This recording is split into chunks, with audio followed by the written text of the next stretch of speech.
Rahul Mamkootathil MLA റിമാൻഡിലായിരിക്കുന്നു. Pathanamthitta ജില്ലാ മജിസ്ട്രേറ്റാണ് രാഹുലിനെ 14 ദിവസത്തേക്ക് റിമാൻഡ് ചെയ്തത്. അല്പസമയത്തിനകം തന്നെ മാവേലിക്കര സ്പെഷ്യൽ ജയിലിലേക്ക് കൊണ്ടുപോകും. രാഹുൽ മാങ്കൂട്ടത്തിൽ ക്രൂര ലൈംഗിക വേട്ട നടത്തിയെന്നാണ് FIR-ലുള്ളത്.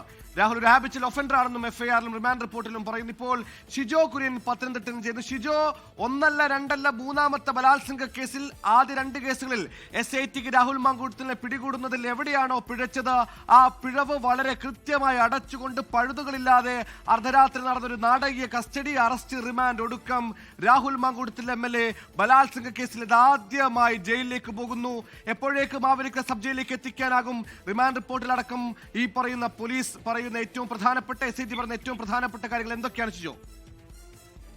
ഏതാണ്ട് 15 മിനിറ്റിനകം രാഹുൽ മാങ്കൂട്ടവുമായിട്ടുള്ള പോലീസ് വാഹന വ്യൂഹം മാവേലിക്കര സ്പെഷ്യൽ ജയിലിലേക്ക് എത്തും. നമ്മളും വാഹനത്തിനൊപ്പം പുറകെ പോവുകയാണ്. പരമാവധി വേഗം എത്താൻ കഴിയുമെന്നാണ് ഞാൻ പ്രതീക്ഷിക്കുന്നത്. കാരണം അതിക്രൂരമായ ആദ്യത്തെ 2 കേസുകൾ എന്താണോ നമ്മൾ കേട്ടത്, അതിന് സമാനമായ രീതിയിൽ തന്നെ ബ്രൂട്ടലായ ഒരു ബലാത്സംഗമാണ് മൂന്നാമത്തെ കേസിലും നടന്നിരിക്കുന്നത്. ഗർഭചിത്രമടക്കം ഈ കേസിലും, അതായത് ആദ്യത്തെ കേസിന് സമാനമായ രീതിയിൽ ബലാത്സംഗവും ഗർഭചിത്രവും അടക്കമുള്ള ഗുരുതര വകുപ്പുകളാണ് രാഹുൽ മാങ്കൂട്ടത്തിനെതിരെയുള്ളത്. ആദ്യത്തെ 2 കേസുകൾ പോലീസ് എവിടെയാണോ ലാഗ് ചെയ്തത്, ആ ലാഗില്ലാതെ വളരെ കൃത്യമായി പഴുതടച്ച് രാഹുൽ മാങ്കൂട്ടത്തിൽ ഒരു മുൻകൂർ ജാമ്യത്തിന് നീങ്ങാൻ വഴിയൊരുക്കാതെ, ഒളിവുകാലത്തിന് അവസരമൊരുക്കാതെ വളരെ ക്ലിയർ കട്ടായ നിരീക്ഷണത്തൊടുവിലാണ് രാഹുൽ മാങ്കൂട്ടത്തിൽ ഇന്നലെ അർദ്ധരാത്രി 12 കൂടി പാലക്കാട് KPM ഹോട്ടലിൽ നിന്ന് ഇപ്പോൾ കസ്റ്റഡിയിലെടുത്തത്. പിന്നീട് അറസ്റ്റ് രേഖപ്പെടുത്തി ഇപ്പോൾ റിമാൻഡ് ചെയ്തിരിക്കുന്നു. ഷിജോ ആണ് വിശദാംശങ്ങൾ നൽകി പോകുന്നത്. ഷിജോ, ആദ്യത്തെ 2 കേസുകൾക്ക് സമാനമായ രീതിയിൽ തന്നെയാണ് മൂന്നാമത്തെ കേസും. അതിന്റെ ബ്രൂട്ടാലിറ്റി എടുത്തു പറയേണ്ടതാണ്. ഹാബിച്വൽ ഒഫൻഡർ എന്ന ഖ്യാതി അത് എത്രത്തോളം കൃത്യമാണെന്ന് ഈ കേസിൽ അത് കൃത്യമായി നമ്മെ സാക്ഷ്യപ്പെടുത്തുന്നു. തെളിവുകളടക്കം മുന്നോട്ട് വെക്കുന്നു. ആദ്യത്തെ കേസുകളിന് സമാനമായ രീതിയിൽ തന്നെ ബ്രൂട്ടാലിറ്റി ഉണ്ടെങ്കിലും മറ്റു കേസുകളില്ലാത്തതുപോലെ ഈ കേസിൽ വളരെ സബ്സ്റ്റാൻഷ്യേറ്റ് ആയ എവിഡൻസ് SITക്ക് മുമ്പിൽ ഉണ്ടെന്നാണ് നമ്മൾ മനസ്സിലാക്കുന്നത്. അതടക്കമുള്ള കാര്യങ്ങൾ ഈ പറയുന്ന മൊഴിപ്പകർപ്പിലും FIR-ലും റിമാൻഡ് റിപ്പോർട്ടിലും ഉണ്ട്. ഷിജോ, തുടരാം.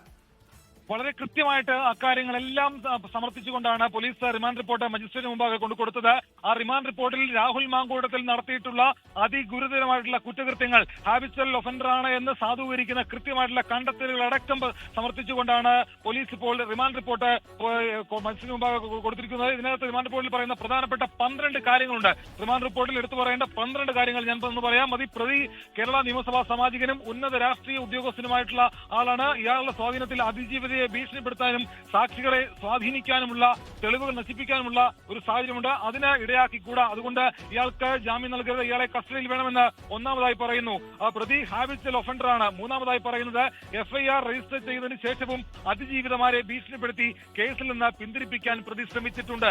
അത് മറ്റൊരു പ്രധാനപ്പെട്ട കാര്യമാണ്. അതായത് ഈ കേസിലും ആവർത്തിക്കാൻ സാധ്യതയുണ്ട്. അതായത് നേരത്തെ സുഹൈൽ സൂചിപ്പിച്ചതുപോലെ ഒന്നാമത്തെ പരാതി വരുന്നു, രണ്ടാമത്തെ പരാതി വരുന്നു. ഈ 2 പരാതികളിലും രാഹുൽ അതിവിദഗ്ധമായിട്ട് താൻ ഒരു തെറ്റുകാരനല്ല എന്ന് പറഞ്ഞുകൊണ്ട് പൊതുസമൂഹത്തിന് മുമ്പിൽ ഒരു നിഷ്കളങ്കത ചമയുന്നു. അതിന് പിന്നാലെ ഈ പറയുന്ന പരാതിക്കാരെ സ്വാധീനിക്കാൻ ശ്രമിക്കുന്നു. പലതരത്തിൽ പല ബന്ധങ്ങൾ ഉപയോഗിച്ചുകൊണ്ട്, രാഷ്ട്രീയ ബന്ധങ്ങൾ ഉപയോഗിച്ചുകൊണ്ട്, സാമ്പത്തികമായിട്ടുള്ള ഇടപാടുകൾ കൊണ്ട് ഈ പരാതിക്കാരെ സ്വാധീനിക്കാൻ ശ്രമം നടത്തുന്നു. അത് ഈ കേസിലും ഉണ്ടാവാനുള്ള സാധ്യതയുണ്ട്. അതിന് വഴിയൊരുക്കിക്കൂടാ. അതുകൊണ്ട് ഈ പ്രതിയെ കസ്റ്റഡിയിൽ തന്നെ റിമാൻഡ് ചെയ്യണമെന്ന് ആവശ്യപ്പെടുന്നു. നാലാമതായിട്ട് പറയുന്നത് പ്രതി കേസുകളിലെ അതിജീവിതമാരെ സൈബർ ബുള്ളിംഗ് നടത്തി അധിക്ഷേപം നടത്തുന്നതും അതിജീവിതമാരുടെ ഐഡന്റിറ്റി വെളിപ്പെടുത്തി അധിക്ഷേപം നടത്തിയിട്ടുള്ളതുമാണ്. ഒന്നാമത്തെ കേസിലെ പരാതിക്കാരിയായിട്ടുള്ള അതിജീവിതയെ സമൂഹ മാധ്യമങ്ങളിലൂടെ അടക്കം രാഹുലിന്റെ അനുയായികളും രാഹുലും ഒക്കെ സൈബർ ബുള്ളിംഗ് നടത്തിയിട്ടുള്ളതാണ്. അവരുടെ ഐഡന്റിറ്റി വെളിപ്പെടുത്തിയിട്ടുള്ളതാണ്. അപ്പോൾ അത്തരത്തിൽ ഇവിടെയും അതിനുള്ളൊരു സാഹചര്യമുണ്ട്. ഈ മൂന്നാമത്തെ കേസിലെ പരാതിക്കാരി പോലീസിനോട് അങ്ങേയറ്റം താഴ്മയായിട്ട് അപേക്ഷിച്ച ഒരേ ഒരു കാര്യം, തന്റെ ഐഡന്റിറ്റി ഒരു തരത്തിലും പുറത്തു പോകരുത്, തനിക്ക് ഈ സമൂഹത്തിൽ ജീവിക്കേണ്ടതാണ്, അപ്പോൾ തന്റെ ഐഡന്റിറ്റി ഒരു തരത്തിലും പുറത്തു പോകരുതെന്ന് പോലീസിനോട് താണുകയാണ് അപേക്ഷിച്ച അതിജീവിതയെ സംരക്ഷിക്കേണ്ട ബാധ്യത അന്വേഷണ സംഘത്തിനുണ്ട്. അതുകൊണ്ട് തന്നെ ഈ രാഹുലിനെ ജാമ്യം കൊടുത്താൽ, രാഹുലിനെ പുറത്തേക്ക് വിട്ടാൽ അവരുടെ ഐഡന്റിറ്റി പുറത്തു പോകും, ഇരയുടെ ഐഡന്റിറ്റി പുറത്തു പോകും. അതിനിടയിൽ കൂടാ എന്നുള്ള കാര്യങ്ങൾ വളരെ കൃത്യമായിട്ട് റിമാൻഡ് റിപ്പോർട്ടിൽ പറയുന്നു. പ്രതിക്ക് ജാമ്യം അനുവദിച്ചാൽ അതിജീവിതമാരെ ജീവൻ അപായപ്പെടുത്താൻ സാധ്യതയുണ്ട്. അത് അങ്ങേയറ്റം ഗുരുതരമായിട്ടുള്ള SITയുടെ പരാമർശമാണ്.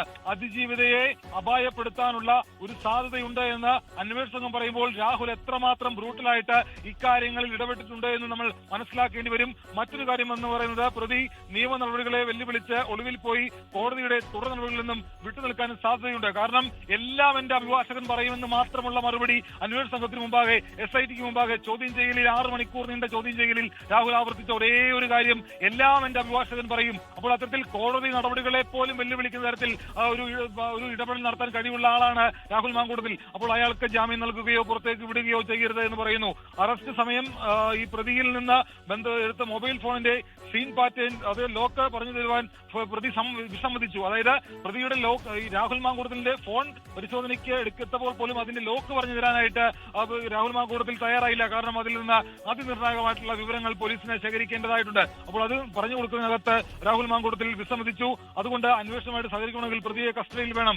പ്രതി ധാരാളം ഡിജിറ്റൽ ഡിവൈസുകൾ ഉപയോഗിക്കുന്ന ആളാണ്, ഞാൻ നേരത്തെ പറഞ്ഞിരുന്നു. പ്രതിയുമായി കൃത്യസ്ഥലങ്ങളിലെത്തി തെളിവുകൾ ശേഖരിക്കുന്നതിനായി പ്രതിയെ കസ്റ്റഡിയിൽ വേണം. അതായത് വിവിധ ഇടങ്ങളിൽ എത്തിച്ചാണ് ഈ പറയുന്ന യുവതിയെ രാഹുൽ പീഡിപ്പിച്ചിട്ടുള്ളത്. പാലക്കാട്ടും പത്തനംതിട്ടയിലെ വിവിധ ഇടങ്ങളിലും ഒക്കെ എത്തിച്ച് പലതരത്തിലുള്ള പീഡനങ്ങൾക്ക് വിധേയമാക്കിയിട്ടുണ്ട്. അവിടങ്ങളെല്ലാം എത്തിച്ച് ഇതിന്റെ പരിശോധനകൾ നടത്തേണ്ടതാണ്. പ്രതിയും അതിജീവിതനുള്ള ചാറ്റുകളും അതിജീവിതയുടെ നഗ്ന വീഡിയോകൾ പകർത്തിയുള്ള പ്രതിയുടെ ഉടമസ്ഥയിലുള്ള മൊബൈൽ ഫോണുകളും കണ്ടെത്തുന്നതിന് പ്രതിയെ കസ്റ്റഡിയിൽ വേണമെന്ന് SIT റിമാൻഡ് റിപ്പോർട്ടിലൂടെ ആവശ്യപ്പെടുന്നു. ഔദ്യോഗിക പദവി ഉപയോഗിച്ചുകൊണ്ട് രാഹുൽ ഈ പറയുന്ന മറ്റു കാര്യങ്ങൾ ദുരുപയോഗം ചെയ്യാനുള്ള സാധ്യതയുണ്ടെന്ന് പറയുന്നു. പ്രതി സമാനമായ കുറ്റകൃത്യങ്ങൾ ആവർത്തിക്കാൻ ഇനിയും സാധ്യതയുണ്ട്. സുഹൈലെ ഒന്ന് ഓർക്കണം. അതായത് ഒന്നാമത്തെ പരാതി വരുന്നു, ആ പരാതി വരുമ്പോൾ ഒന്നും ചെയ്തിട്ടില്ല എന്ന് പറഞ്ഞുകൊണ്ട് നിഷ്കളങ്കമായി രക്ഷപ്പെടുന്നു. രണ്ടാമത്തെ പരാതി വരുന്നു, ഇത് രാഷ്ട്രീയ പ്രേരിതമാണെന്ന് പറയുന്നു, സർക്കാരിനെ കുറ്റപ്പെടുത്തുന്നു. അങ്ങനെ അതിജീവിതമാരെ കളിയാക്കുന്ന ഹൂ കെയേഴ്സ് എന്ന് പറയുന്ന രീതിയിൽ സംസാരിച്ചുകൊണ്ട് അങ്ങേയറ്റം ഒരു വലിയ ആത്മവിശ്വാസത്തോടുകൂടി സംസാരിക്കുന്ന രാഹുൽ മാങ്കൂട്ടത്തിനെ കണ്ടു. അപ്പോൾ മൂന്നാമത്തെ പരാതി വരുമ്പോഴും രാഹുൽ മാങ്കൂട്ടത്തിൽ എയർ ക്യാമ്പിലേക്ക് കയറിപ്പോവുകയും അവിടെ നിന്ന് ഇറങ്ങി വരികയും ചെയ്തപ്പോൾ ഉണ്ടാകുന്ന ശരീരഭാഷ നമ്മൾ കണ്ടതാണ്. ഒരു ചിരിയുണ്ടായിരുന്നു, ഒരു ശരീരഭാഷയിൽ ആത്മവിശ്വാസം ഉണ്ടായിരുന്നു. പക്ഷേ മജിസ്ട്രേറ്റിന് മുമ്പിൽ നിന്ന് റിമാൻഡിലായി തിരികെ ഇറങ്ങി വരുമ്പോൾ രാഹുലിന്റെ ശരീരഭാഷ ശ്രദ്ധിച്ചാൽ നമുക്ക് മനസ്സിലാകും അങ്ങേയറ്റം നിരാശനായിട്ട് ഒരു സാധുവിനെ പോലെ ഇറങ്ങി വരുന്ന രാഹുലിനെ കണ്ടു. പക്ഷേ സാധുവല്ല, അങ്ങേയറ്റം ക്രിമിനൽ ബുദ്ധിയുള്ള, ക്രിമിനൽ മനോഭാവമുള്ള, അതിജീവിതമാരെ അങ്ങേയറ്റം മോശമായി ദുരുപയോഗം ചെയ്ത ഒരു ജനപ്രതിനിധിയാണ്. ജനപ്രതിനിധി എന്ന് പറയാൻ കഴിയാത്ത വിധം അങ്ങേയറ്റം ക്രൂരമായ ലൈംഗിക വൈകൃതമുള്ള, മനോവൈകല്യമുള്ള ഒരാളാണ് രാഹുൽ മാങ്കൂട്ടത്തിൽ. ആ രാഹുൽ മാങ്കൂട്ടത്തിനെ ഇപ്പോൾ മാവേലിക്കര സ്പെഷ്യൽ സബ് ജയിലിലേക്ക് കൊണ്ടുപോവുകയാണ്. മനസ്സിലാക്കുന്നത് ജയിലിലേക്ക് പോലീസ് വാഹനം എത്തുന്നു എന്നുള്ളതാണ്. നമുക്ക് ഇനി എത്താനായിട്ട് ഏകദേശം ഒരു 10 കിലോമീറ്റർ കൂടിയുണ്ട്. അവിടേക്ക് നമ്മൾ പരമാവധി വേഗം പോവുകയാണ്. പോലീസ് കൃത്യമായിട്ട് ഡിവൈഎസ്പി നേതൃത്വത്തിൽ വഴിയൊരുക്കിയാണ് രാഹുലിനെ സ്പെഷ്യൽ ജയിലിലേക്ക് കൊണ്ടുപോകുന്നത്. സുഹീൽ, ലോകത്തെവിടെയായാലും ഏത് സമയത്തും 24 വാർത്തകളും ഓഗ്മെന്റഡ് റിയാലിറ്റി പാക്കേജുകളും എക്സ്പ്ലെയിനറുകളും വിശദമായി കാണാൻ ഞങ്ങളുടെ YouTube ചാനൽ നിങ്ങൾക്ക് സബ്സ്ക്രൈബ് ചെയ്യാം.